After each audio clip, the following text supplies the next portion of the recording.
So guys, so dito na po kami sa tuktok ng ano to? Ng tower ng Nirvana Resort. Dito sa Barangay Agtambi. Yan.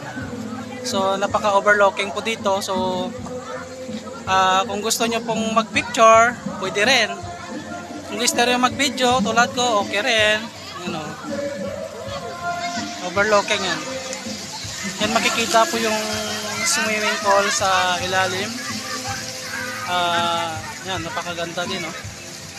Sa nakapaka-relaxing. Sa halagang 100 pesos, pwede ka na makapag-swimming at saka free entrance na po.